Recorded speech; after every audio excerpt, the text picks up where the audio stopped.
भाई साहब आप मुझसे बात कर लेना, मैं तो मुस्लिम मुझसे आता हूँ समाज से। तो पूरे की पूरी देंगे, जहाँ पर तादाद कम है इसे कहते हैं अलतकैया करना। और जगह भी आप बना सकते थे, लेकिन नहीं, बुत परस्ती कहते हैं इसको, बुत मूर्तियों को बुत परस्ती हराम है और उनको तोड़ना है, पूरी दुनिया से इनको मिटाना है। लिखा हुआ पूछ लो, कुरान चीख के कह रहा है, कहानी कह रहा कुरान। चप्पल पहनने वाले को बोला मैं उस पर चढ़ाऊंगा, क्या कहते हैं, हवाई जहाज पर चढ़ाऊंगा, वो साला फिर चप्पल में आ गया।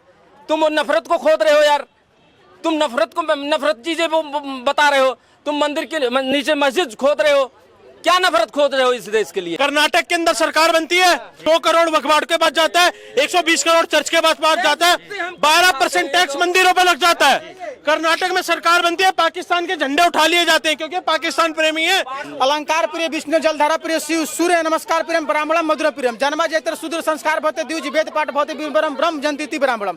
वो मतलब तुच्छ प्राणी जो ब्राह्मण को बदनाम करने की कोशिश कर रहा है, एक तो मतलब उत्तम कुल में पैदा होकर नीच जैसा बात कर रहा है, बोल रहा है कि पाकिस्तान को हम अपमान नहीं करेंगे। इनसे बोलिए पाकिस्तान मुर्दाबाद बोलो। कोई झंडा नहीं, एक बार पाकिस्तान ना पाकिस्तान झंडे वाली बात मत करो। पाकिस्तान इस देश का तिरंगा है, तिरंगा ही रहेगा। पाकिस्तान मुर्दाबाद बोलो, पाकिस्तान मुर्दाबाद। एक बार बोल दीजिए पाकिस्तान मुर्दाबाद। पाकिस्तान की ताकत परमाणु बम नहीं है, एक मिनट, पाकिस्तान की ताकत परमाणु बम नहीं है, ऐसे पल रहे भारत में जी कीटाणु बम है जो पाकिस्तान के लिए। अच्छा भाई साहब, आप क्या कह रहे थे? आप तो शराब पी के आए हुए हैं, आप तो शराब पिए हुए, शराब पिए हैं कि नहीं? शराब पीना मतलब कि वैसा करना, शराब पी के मीडिया में डिबेट करना तो गलत बात है मतलब ना? शराब पीने के बाद आप शराब पी के मीडिया में आप बात क्या बोल रहे हैं आपको पता है? हाँ, आप डिबेट किस चीज पे कर रहे हैं आपको पता है? मैं डिबेट किस चीज पे डिबेट चल रही थी ये पता है? मेरे को पता है। आप किस चीज पे ये डिबेट कह रहे थे मैं उनकी मानता हूँ और उनको मानता नहीं हूँ, पर उनकी मानता हूँ।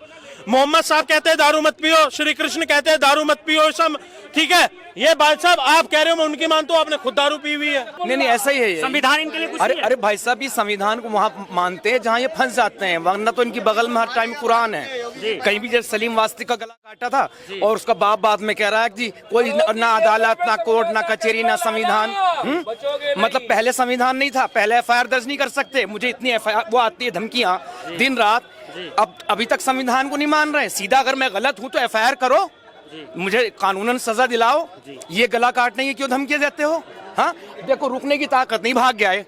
हाँ, और आता जाता कुछ नहीं है। मौलाना साजिद रशीदी का कहना है कि 1993 में कुछ ऐसे लोग थे जो हिंदू मंदिर की मूर्ति को उठा के वहां रख दिया और तब से दावा कर रहे हैं। ना ये तो इनका तो बाबरी मस्जिद के लिए भी कहना यही था, इनका तो ज्ञान वापी के लिए भी कहना, इनका तो उसके लिए भी कहना यही है। इनका जहां जहां पे कहना यही कहना है, क्योंकि जहां हज करने जाते हैं वहां भी 365 मूर्तियां थी, वहां भी इनके बाप का कुछ नहीं है। वहां भी 365 मूर्तियों को तोड़ने के बाद इन्होंने किबले की बुनियाद रखी, काबे की। तो है क्या इनका? लेकिन हक जताने को पूरी दुनिया पे हमारा हक है। हम ही अव्वल, हम ही अफजल, हम ही जन्नत के ठेकेदार, बाकी सब बकवास और बेकार। ये है भाई इनका, बुलाओ। लेकिन AIMM के अध्यक्ष जो हैं मौलाना असदुद्दीन ओवैसी, उनका कहना है कि मैं सुप्रीम कोर्ट के फैसले को नहीं मानता हूं, लेकिन मैं संविधान को मानता हूं, मैं संविधान के दायरे में रह के चलूंगा। इस पे क्या कहेंगे? अरे भाई साहब, तुम सुप्रीम कोर्ट संविधान के साथ चलता है या संविधान से अलग है? वो कह रहे हैं कि मैं राजी नहीं हूं उनके फैसले से। भाई ऐसे तुम्हारे हक में जब भी आएगा तुम तभी राजी होगे। मतलब किसी भी उसको मंदिर को ले लो, गुरुद्वारों को ले लो, चर्च को ले लो, किसी को भी तोड़ के तुम अपना बना लोगे। तो आप लोग टारगेट क्यों कर रहे हैं? पहले काशी, मथुरा, फिर अभी यहाँ। अरे भाई कितने टोले में जब ये आए थे बाहर से आक्रांता, ये आतंकवादी, तो भारत में पूरा जमीनों का विस्तार था, फैलाव था, और जगह भी आप बना सकते थे। लेकिन नहीं, बुत परस्ती कहते हैं इसको, मूर्तियों को बुत परस्ती हराम है और उनको तोड़ना है, पूरी दुनिया से इनको मिटाना है। लिखा हुआ पूछ लो, कुरान चीख के कह रहा है, कहानी कह रहा कुरान। लेकिन उन्होंने एक चीज और कहा था मौलाना साजिद रशीदी ने, कि ये फैसला, ये जो केस चल रहा है, ये कोई नई बात नहीं है, ये चर्चा जो चल रही है ये कोई नई बात नहीं है, ये बहुत पुरानी बातें हैं। अभी जो बीजेपी का सरकार आया है तो उसके बाद से ये हाईलाइट कर दिए वोट बैंक बनाने के लिए। अरे भैया, जाहिर सी बात है, कांग्रेस के टाइम में ये फैसले आ सकते थे क्या? कांग्रेस के टाइम में आ सकते थे। कांग्रेस पार्टी तो मुस्लिम पार्टी है, वो तो मुस्लिम लीग का दूसरा पार्ट है, पार्ट 2 है। और वही मतलब कैसे आएंगे भाई? जब तुम्हारी पास पावर होगी तभी तो तुम अपना हक मांगोगे। नाजायज तो नहीं ना, सारे डॉक्यूमेंट्स हैं, सारी चीजें हैं, लेकिन किसी को भी आज तक इन्होंने एक्सेप्ट नहीं किया। जबकि बाबरी मस्जिद टूट गई, खैर राम मंदिर की जगह थी, उसे तोड़ के बना ली, तो अब क्या कर रहे हैं? बाबरी मस्जिद बंगाल में। अब ले लो बाबा जी का ठुल्लू बना के दिखा सको तो और ना बुनियाद तक उखाड़ दी। लेकिन हाँ, कुल मिला के इतना तो हुआ, उसके पास पैसा मुसलमानों से बहुत अच्छा आ गया, करोड़ों रुपया आ गया। अब उसकी नस्लें बैठकर खाएगी, ये काम तो बढ़िया रहा उसका। अच्छा, ये काम बढ़िया रहा। हाँ ना, उसके लिए। अच्छा, एक चीज, आखिरी चीज मैं आपसे पूछना चाहूंगा, जब आप लोगों को लाउड स्पीकर से दिक्कत होती है, उसके बाद आपने वहां पे बहुत साल के बारे में आपने सुना होगा कि एक वक्त था जो हिंदू भाई बहनों के लिए था कि इस वक्त से इस वक्त में आप पूजा पाठ कर सकते हैं, और एक वक्त था जो इस वक्त से इस वक्त में मुस्लिम भाइयों के लिए जो आप नमाज पढ़ सकते हैं। तो ये कहाँ का ये शांति थी? भाई मेरे, जब इनकी जहाँ जहाँ तादाद कम होगी, ये मंदिरों को भी पूरा मौका देंगे, सारी चीजें देंगे।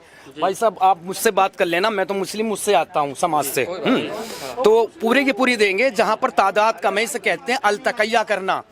जहाँ जहाँ देखिए, जब इस्लाम वजूद में नहीं आया था तो आयतें उतर रही थी, लकुम दीनुकुम वलिय दीन, तुम्हारा दीन तुम्हारे लिए, हमारा दीन हमारे लिए, तो ये आयतें उतर रही थी। लेकिन जैसे ही वजूद में आया तो सबका वजूद खत्म कर दिया। वहाँ पे यहूदी भी थे, वहाँ पे ईसाई भी थे, वहाँ पे मूर्ति पूजक भी थे, और कुछ नास्तिक भी होंगे, कुछ अलग टाइप के आस्तिक भी होंगे। कहाँ गई जमीन, खा गया, आसमान निकल गया।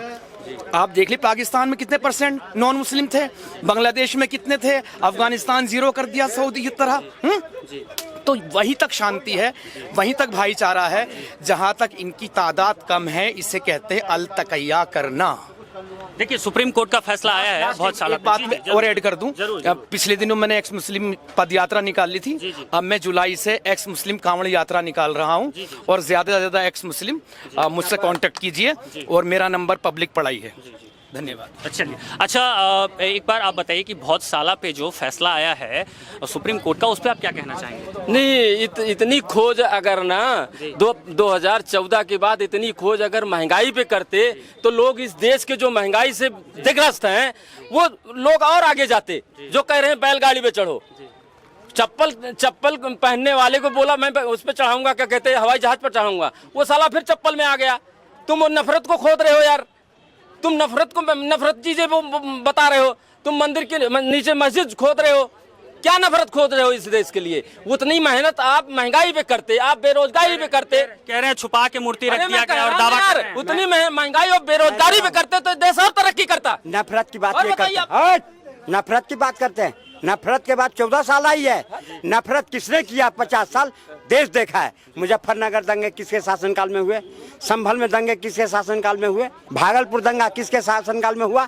नफरत करने वाले, नफरत फैलाने वाले आज ये नफरत की बात करते हैं। आज अगर राम मंदिर बना है तो 2014 के बाद बना है। अगर भाजपा की शासन नहीं होती उत्तर प्रदेश में और कोर्ट का फैसला आ भी गया होता तो ये कांग्रेस पार्टी, समाजवादी पार्टी का भी राम मंदिर बनने देता? कभी नहीं बनने देता। आज इंदर, आज अगर बहुत साल का आया है, अगर वहाँ भाजपा की सरकार नहीं होती और कांग्रेस की सरकार होती तो क्या वो कानून का पालन होता? ये कानून की बात पर रहेंगे। ये देश इतना महान है, एक मंदिर को बना और लोगों ने बढ़ चढ़ के उसमें हिस्सा लिया, और मंदिर के नाम पे तुमने महंगाई में ठेल दिया देश को, और उसकी बात नहीं करते हो तुम। और उसी में अयोध्या में तुम मंदिर चुनाव हार गए, उसी में 37 सीट हार गए आप तुम उत्तर प्रदेश में। 37 सीट हारे नहीं, अगर उसके बाद उपचुनाव हुए थुनथुना बजाते रह गए और कुछ भी नहीं मिला। मैं फिर चैलेंज कर रहा हूँ, आ रही है विधानसभा। अरे 37 सीट हार गए बोलते हैं। प्रधानमंत्री कौन बना ये बताओ? तीसरी बार कौन बना? अरे विशाखियों 1990 के बाद कांग्रेस भी बैसाखियों पे रही है, उसकी मैक्सिमम सीटें 245 आई है एक बार में। अब इसको ये याद नहीं आएगा, ये अपना इतिहास भूल गए हैं, ये अपना इतिहास भूल गए हैं, इनको कुछ नहीं पता। बस ये है मोदी जी बैसाखियों में, मोदी जी 37 सीटें। अब ये नहीं देखो, अब देखो बताया नहीं। अब शेयर बाजार, अरे शेयर बाजार भाई साहब, शेयर बाजार में लिखा होता है शेयर आपके पास आ रहा है। अरे इनको हकीम जी ने सुनने के लिए मना किया है। हकीम जी का बोलते रहो, बस हकीम जी ने यही बोला है इनको ये शेयर बाजार का कह रहे हैं। शेयर बाजार में जब बंदा अप्लाई करता है या कुछ भी करता है, उसमें रिस्क फैक्टर लिखे होते हैं, it is subject to market risk. तो इसमें ये बताओ कि मोदी जी का क्या कसूर है, हमारी गवर्नमेंट का क्या कसूर है? अच्छा इनको ये पता 23,000, और जब मार्केट 86, जब ऑल टाइम हाई गई 86,000। राजकुमार भाटी में कुछ बोलेंगे? राजकुमार भाटी में जब मार्केट एक मिनट भाजी, एक मिनट राजकुमार, एक मिनट आपके पास भी आएंगे, हकीम जी ने आपके पास भी आएंगे, एक मिनट सुनिए, बोलते रहो, एक मिनट बाबू, राजकुमार भाटी ने जो बयान दिया वो सही था? राजकुमार भाटी ने ऑन द रिकॉर्ड माफी मांगा है। तो उसकी लुगाई को कोई नहीं, सुनिए लुगाई उसकी, राजकुमार भाटी की लुगाई, सुनिए राजकुमार भाटी की कोई लुगाई और वो बोले सॉरी, मान लोगे? ये अखिलेश के वर्ड है, अखिलेश नहीं बोला उसको ऐसे बोलो, अखिलेश के वर्ड है ये, जो जैसे बोलता है ब्राह्मणों पर। अब वो उसको कह रहा मैं, अब देखो फिर बोलता है ये ब्राह्मण के नाम पे कलंक है, अगर इतनी मेहनत कर, ये ब्राह्मण के नाम पे कलंक है, उसको बचाने के लिए कह रहा माफी मांगी। ऐसे लोगों को एक ही बात बोल रहे हैं कि हम नकली ब्राह्मण हैं, हम नहीं बोलेंगे उस पे, क्योंकि विपक्ष में हम विपक्ष के मेरे भाई हैं। ये पता है ब्राह्मण है ये, हमारे शास्त्र देशभक्ति रात को 3 बजे आतंकवादियों के लिए कोर्ट खुलवाते हैं। ऐसी देशभक्ति कर्नाटक के अंदर सरकार बनती है। एक मिनट सुन लो, कर्नाटक के अंदर सरकार बनती है, 2 करोड़ वक्फ के पास जाता है, 120 करोड़ चर्च के पास जाता है, 12% टैक्स मंदिरों पे लग जाता है। कर्नाटक में सरकार बनती है, पाकिस्तान के झंडे उठा लिए जाते हैं क्योंकि पाकिस्तान प्रेमी है। इनसे एक आरएसएस वाले खुद बात करने के लिए तैयार नहीं, तो पाकिस्तान के झंडे उठाएगा कि नहीं ये पाकिस्तान, मैं कह रहा हूँ पाकिस्तान नहीं, झंडे वाली बात नहीं उठाएगा। इनसे बोलिए पाकिस्तान मुर्दाबाद बोलो, कोई झंडा नहीं। एक बार पाकिस्तान ना पाकिस्तान झंडे वाली बात मत करो। पाकिस्तान इस देश का तिरंगा है, तिरंगा ही रहेगा। पाकिस्तान मुर्दाबाद बोलो, पाकिस्तान मुर्दाबाद, एक बार बोल दीजिए पाकिस्तान मुर्दाबाद। पाकिस्तान की ताकत परमाणु बम नहीं है। एक मिनट, पाकिस्तान की ताकत परमाणु बम नहीं है, ऐसे पल रहे भारत में जी कीटाणु बम है जो पाकिस्तान के लिए कभी नहीं बोलेंगे। बोला जाता है ना, ऐसे ही लोग सिस्टम में पाकिस्तान मुर्दाबाद नहीं कह रहा। कह दीजिए ना चाचा एक बार पाकिस्तान। बिल्कुल, मेरा प्रधानमंत्री अगर पाकिस्तान मुर्दाबाद बोल देगा अपनी कुर्सी से, मैं बोल दूंगा। वो तो बहुत बार बोल रहे नहीं बोला तो आप एक बार आप बताइए ना, आप बिल्कुल जर्नलिस्ट हो, आपके पास है। नहीं, इनका नेता नहीं बोलेगा, इनका नेता नहीं बोलेगा क्योंकि इनका नेता राहुल गांधी है, इनका नेता अखिलेश यादव है, इनका नेता तेजस्वी यादव है, इनका नेता वो स्टालिन भरुआ है, समझ गया? यही चले, उनका ना नेता बोलता है पाकिस्तान मुर्दाबाद और नहीं उनके चमचे मुद्दे बोलेंगे। और जो बात बोलते हैं ना महंगाई के बारे में बहुत बोल रहे हैं कि महंगाई है। सुअर की तरह बच्चा पैदा करेंगे ये लोग, सुअर की तरह 20-20 बच्चा पैदा करेंगे, खिलाएंगे पिलाएंगे और बनवाएंगे क्या? आतंकवादी बनाएंगे। चाचा सारा झमेला का जब पाकिस्तान मुर्दाबाद। एक बार आप घुमाइए मत, एक बार पाकिस्तान चंद्रबाबू वो इसका बाप है और वो खुद पाकिस्तानी है। राहुल 2011 गांधी है, उसको जवाब देते हैं। सुनिए, वही 2011 के अंदर एक एग्रीमेंट साइन हुआ था। चचा इधर चचा, वो पाकिस्तान प्रेमी देशद्रोही ये पाकिस्तान प्रेमी है। देखो पाकिस्तान के नाम से कैसे जा रहा है। पाकिस्तान कह रहा मुर्दाबाद नहीं बोलूंगा, जाती है वहाँ पे। एक बार चाचा एक बार कह दीजिए ना पाकिस्तान। मैं कह रहा हूँ ना आपको, पाकिस्तान मुर्दाबाद। हिंदुस्तान की जनता सुनो, एक बार पाकिस्तान गलत नहीं, जिसको मैंने वोट दिया है वो प्रधानमंत्री बोल दे पाकिस्तान मुर्दाबाद। अभी फटा हुआ है, इसका कच्चा फटा हुआ है, प्रधानमंत्री से मुकाबला करेगा ये पाकिस्तान मुर्दाबाद नहीं बोल रहा क्योंकि इसकी अम्मी डेली पाकिस्तान में जाती है। कर्नाटक गवर्नमेंट में पाकिस्तान हमारे ठाकुर जी श्री कृष्ण भगवान कहते हैं जो तेरे धर्म के लिए बोले, जो तेरे धर्म की हानि करे उसको वहीं उधार दे। मेरे ठाकुर जी ये बताते हैं, मेरे श्री कृष्ण ये बताते हैं। और आप बात कर रहे हो ब्राह्मणों की, वो ये देखे ना, ब्राह्मणों के पाकिस्तान मुर्दाबाद नहीं बोल रहा। मैं भाई की बात से एग्री हूँ, अपना उसको वो है, ठीक है। मेरे भगवान कहते हैं गीता के अंदर, मैं सिर्फ एक को मानता हूँ, वो है श्री कृष्ण। मैं मानता हूँ सनातन को। पुजारी हेड सुनिए मैम, आपने दारू पी रखी है और आपके वो हेड को पुजारी हैं, आप छोड़ दो। सुनिए, मैं कह रहा हूँ मेरे श्री कृष्ण जिसको मैं मानता हूँ, जिसको मैं सिर्फ श्री कृष्ण को मानता हूँ, अपने सनातन को मानता हूँ, अपने शिव को मानता हूँ, हूँ, मैं एक ही बात कहता हूँ, मेरा सनातन कहता है जो तेरे धर्म के लिए बोलेगा उसको वहीं उतार दे, और मैं यही मानूंगा भाई। अच्छा भाई साहब, आप क्या कह रहे थे? आप तो शराब पी के आए हुए हैं, आप तो शराब पिए हुए, शराब पिए हैं कि नहीं? शराब पीना मतलब कि वैसा करके नहीं, शराब पी के मीडिया में डिबेट करना तो गलत बात है मतलब ना। शराब पीने के बाद आप शराब पी के मीडिया में आप बात क्या बोल रहे हैं आपको पता है? हाँ, मेरे आप को डिबेट किस चीज पे कर रहे हैं आपको पता है? मैं डिबेट किस चीज पे डिबेट चल रही थी ये पता है? मेरे को पता है। आप किस चीज पे ये डिबेट चल कह रही रहे थी? थे मैं उनकी मानता हूँ और उनको मानता नहीं हूँ, पर उनकी मानता हूँ। मोहम्मद साहब कहते हैं दारू मत पियो, श्री कृष्ण कहते हैं दारू मत पियो, सब ठीक है। ये बात साहब आप कह रहे हो मैं उनकी मानता हूँ, आपने खुद दारू पी हुई है। ब्राह्मण के नाम पर कलंक है। हमारे शास्त्र में ब्राह्मण कितना बढ़िया बोला गया है शब्द, अलंकार प्रिय विष्णु जलधारा प्रिय शिव सूर्य नमस्कार प्रियम ब्राह्मणम मधुर प्रियम जन्मा जैतर शूद्र संस्कार भवते द्विज वेद पाठ भवते बीरबरम ब्रह्म जंतीति ब्राह्मणम।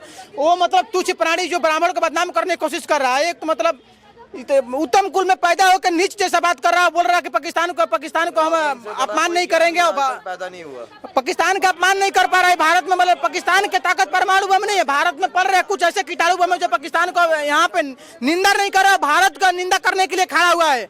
मतलब ऐसे ये ब्राह्मण होकर तुच्छ काम कर रहा है, इसको ब्राह्मण हम कहेंगे? ब्राह्मण नहीं कहेंगे, ये मतलब ये शूद्र से भी गोयल गुजराल आदमी है ये।